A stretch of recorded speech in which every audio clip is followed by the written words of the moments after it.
देखिए, रणनीति बनाना मंत्री का अपना अधिकार होता है, लेकिन अब किसको ले जा रहे हैं, नहीं ले जा रहे हैं, ये तो ख्याल रखना पड़ेगा कि मीटिंग में हमको किसको बैठाना है, किसको नहीं बैठाना है। जंगलराज दिखता है, हत्याएं हो रही है, लूट हो रही है, बलात्कार हो रहा है। अब देखिए, पटना ऐसे जगह पे लड़की को गोली मार दिया जाता है। ये जनता देख रही है, ये पब्लिक है, सब जानती है और सब देख रही है।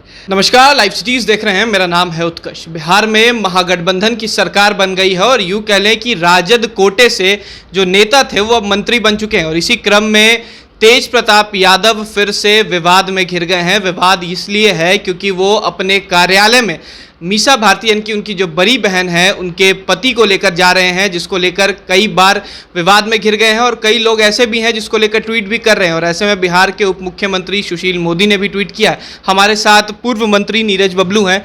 सर, आपका विभाग था, विभाग में नई तरीके की अब रणनीतियाँ बन रही हैं, लेकिन तेज प्रताप यादव अपने जीजा जी को लेकर जा रहे हैं, क्या कहते हैं उस पर?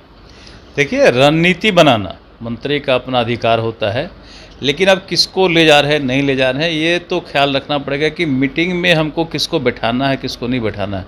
जो ऑथराइज पर्सन नहीं है, अगर मेंबर नहीं है, वो कह रहे हैं कि मेंबर न है, अगर मेंबर नहीं है तो उसमें बैठना नहीं चाहिए। बाकी तो मंत्री हैं, अपने विभाग को अपने हिसाब से चलाएं, हम लोग को उसमें क्या लेना देना है।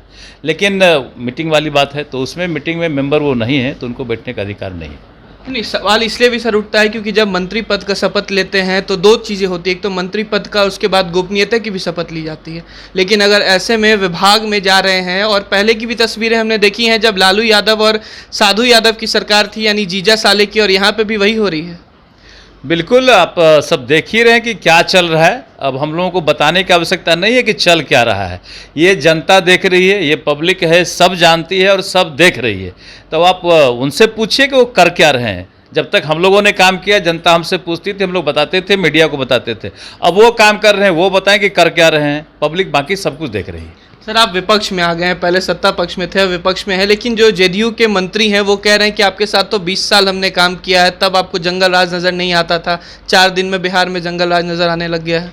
देखिए, जंगल राज सिर्फ कहने से नहीं होता, जंगल राज दिखता है। हत्याएं हो रही है, लूट हो रही है, बलात्कार हो रहा है। अब देखिए, पटना ऐसे जगह पे लड़की को गोली मार दिया जाता है, एक्स मिलिट्री मैन को गोली मार दिया जाता है। तो ये तो दिख रहा है ना जंगल राज। जंगल राज में फिर से पानी, खाद वगैरह देकर उसको फिर से पनपाया जा रहा है।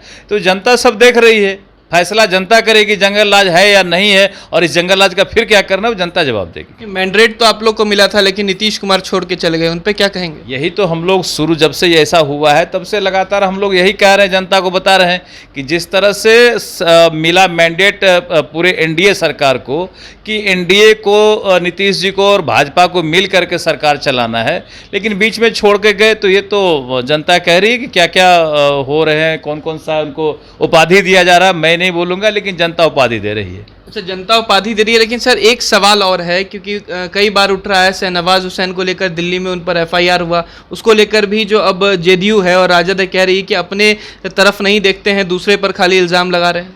देखिए, हम लोग हर तरफ देखते हैं, जनता भी हर तरफ देखती है। जिन पर जो आरोप लगेगा उसका वो जवाब देंगे। अगर मामला में फंसेंगे तो कार्रवाई होगी, अगर हमारे पर कोई मामला बनेगा तो हम पे कार्रवाई होगी, अगर किसी और हमारे दल के लोगों पर कोई मामला बनेगा तो कार्रवाई होगी। हम लोग कहाँ कहते कि नहीं इन पर कार्रवाई मत करिए अगर ये दोषी हैं। अगर किन्हीं पे कोई दोष सिद्ध होता है तो कार्रवाई हो सकती है उस पर। क्या लग रहा है कि इस बार महागठबंधन की सरकार आप लोग चलने देंगे? क्योंकि कई आपके पूर्व मंत्री भी हैं, वो भी कह रहे हैं कि सरकार तो बना ली है लेकिन अस्थिर नहीं चलने देंगे। देखिए, हम लोग कौन है सरकार चलाने वाले, नहीं चलने देने। विपक्ष में आप है ना, विपक्ष में हम लोग हैं तो हमारा ये दायित्व थोड़े कि हम सरकार को नहीं चलने देंगे। हम किसी गलत काम को नहीं होने देंगे, ये हमारा दायित्व है। अगर सरकार स्तर से किसी भी तरह का कोई गलत काम होगा तो उसे हम लोग उजागर करेंगे, जनता को बताएंगे। बाकी जनता फैसला लेगी चुनाव आने पर कि सरकार किसकी बनाना है। अच्छा, 24 को लेकर भी सब कह रहा है कि नीतीश कुमार प्रधानमंत्री के मटेरियल बन सकते हैं। ये तो पहले यहाँ के जो उनके गठबंधन के लोग हैं वो पहले उनको मान लें कि भाई नीतीश कुमार जी पीएम कैंडिडेट हैं कि नहीं। अगर यहाँ के लोग मान लेंगे तो फिर दूसरे प्रदेश के लोगों को मानना पड़ेगा। यहाँ तो कांग्रेस कह रही है कि हमारा तो प्रधानमंत्री राहुल गांधी कैंडिडेट है। यहाँ यही गठबंधन में लोग नहीं मान रहे हैं तो आगे कौन मानेगा? तो हमको तो इसका आश्चर्य लग रहा है। पहले तो यहाँ मनवा लेना लोग। अच्छा, आरसीपी सिंह को भी लेके बातें उठ रही हैं कि बीजेपी में शामिल हो सकते हैं। अगर शामिल होना चाहेंगे तो आप लोग कराएंगे शामिल? ये तो हमारे जो नेतृत्व संभालते हैं, जो हमारे बड़े नेता हैं, वो बताएंगे कि किनको लेना है, किनको नहीं लेना है। आरसीपी सिंह जी अपना काम कर रहे हैं, रथ निकाल के बिहार घूमने वाले हैं, वो घूम घूम के बता रहे हैं कि क्या करना है, नहीं करना है। चलिए, बहुत बहुत शुक्रिया। ये थे हमारे साथ नीरज कुमार बबलू, पूर्व मंत्री हैं बिहार सरकार के। साफ तौर पर उनका कहना है कि सरकार में गोपनीयता की शपथ लेने वाले तेज प्रताप यादव इस तरीके से मर्यादा नहीं तोड़ सकते हैं और सरकार में है और सरकार उनको चलाना है, लेकिन सरकार में अगर कुछ गलत होता है तो विपक्ष का काम है उसको दिखाना। फिलहाल खबर में सिर्फ इतना ही। आप हमारे साथ बने रहें और देखते रहें लाइव सिटीज़।